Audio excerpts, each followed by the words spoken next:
आणि आता एक महत्त्वाची बातमी आपण सविस्तर पाहणार आहोत। कर्नाटक महाराष्ट्र वाद काही केल्या शमण्याची चिन्ह दिसत नाहीयेत।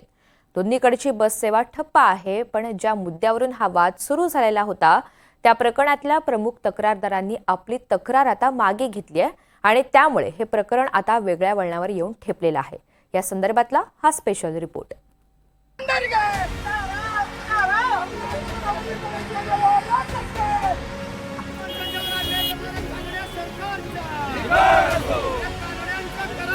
गेल्या 4 दिवसांपासून महाराष्ट्र कर्नाटक सीमा भागात सुरू असलेली दोन्ही राज्यांची बस सेवा ठप्प आहे। बेळगावच्या बाळेकुंद्री भागात कानडी कंडक्टरला मराठी भाषिकांनी मारहाण केल्यानं वातावरण तापलं आणि दोन्ही राज्यात त्याचे पडसाद उमटले।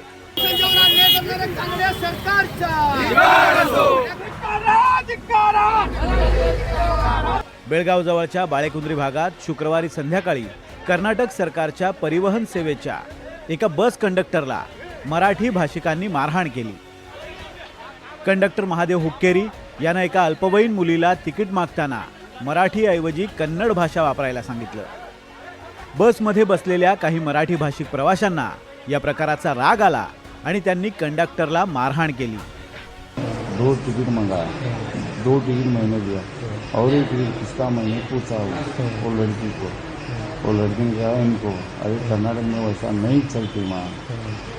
बोलने के बाद अरे मराठी में बोलो, मेरे को मराठी नहीं आता, आप कन्नड़ में बोलिए। मैं बोला ऐसा हो तो मैं आगे गया। मेरे ऊपर वो उनका गांव आने के बाद ये मेरे को कन्नड़ सीखने को बोल रहे हैं, ऐसा बोल के। कितने लोग थे सर? वो उनका गांव में कम से कम बोला तो बस में तो 6 से 7 जने बस में छेड़ के मेरे को मारा।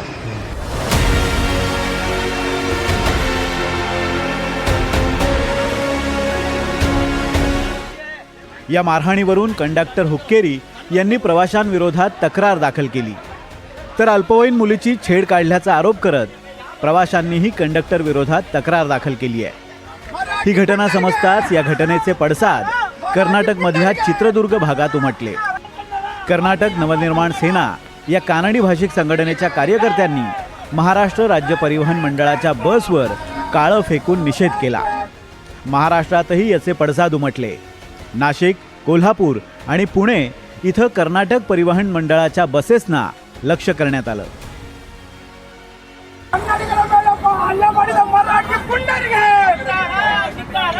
छत्रपती शिवरायांचा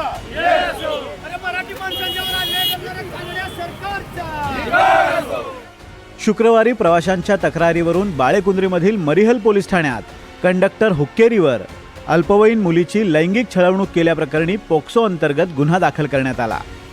पण आता तक्रारदार अल्पवयीन मुलीसह तिच्या कुटुंबानं गैरसमजातून हा प्रकार झाल्याचं म्हणत आपली तक्रार मागे घेतली आहे। माझा मुलगा आणि मुलगी बेळगावला दवाखान्यात गेले होते। तिथून परत येताना त्यांचा कंडक्टर सोबत तिकिटावरून वाद झाला, पण मराठी बोलण्यास हरकत घेतली म्हणून हा वाद झाल्याचं सांगितलं जातं। त्यात काही तथ्य नाहीये। यामध्ये कोणताही जातीपातीचा वाद नाही। विनाकारण कन्नड मराठी वादाचं रूप देत खोटा प्रचार केला जातोय। या प्रकारामुळे महाराष्ट्र आणि कर्नाटकात वाद सुरू झालाय, त्यामुळे आम्ही व्यथित झालो। हा वाद थांबवावा यासाठी आमची तक्रार केस मागे घेऊ इच्छितो। हे सगळं प्रकरण इथेच थांबवावं ही विनंती आहे। आणखीन एक मुद्दा म्हणजे केस मागे घेण्यासाठी आमच्यावर कुणीही जबरदस्ती नाही केली। तक्रारदार मुलीच्या कुटुंबियांनीच तक्रार मागे घेतल्यानं आता या प्रकरणाला वेगळं वळण लागलंय। प्रकरणाची कोणतीही प्राथमिक चौकशी न करता कंडक्टर महादेव हुक्केरी याच्या विरोधात पोक्सो अंतर्गत गुन्हा दाखल करणाऱ्या पोलीस निरीक्षक गुरुराज कल्याण शेट्टींची बदली करण्यात आली आहे। तसंच तक्रारदार अल्पवयीन मुलीच्या कुटुंबियांच्या विनंतीनुसार पोक्सो कायद्याअंतर्गत दाखल केलेला गुन्हा सुद्धा रद्द करण्यात आलाय। कर्नाटकचे गृहमंत्री जी परमेश्वरन यांनी मारहाणीच्या प्रकरणात पोक्सो अंतर्गत गुन्हा दाखल करण्याच्या स्थानिक पोलिसांच्या कृतीबाबतचा अहवाल सादर करण्याचे आदेश पोलीस महानिरीक्षक आणि बेळगावच्या पोलीस अधीक्षकांना दिलेत। तसंच मारहाण प्रकरणाचाही सविस्तर अहवाल सादर करण्याचे आदेश देण्यात आलेत। आता पोक्सो अंतर्गत गुन्ह्याचा मुद्दा जरी मार्गी लागला असला तरीही त्यानिमित्तानं सुरू झालेला मराठी कानडी वाद लगेचच शमण्याची चिन्ह दिसत नाहीयेत।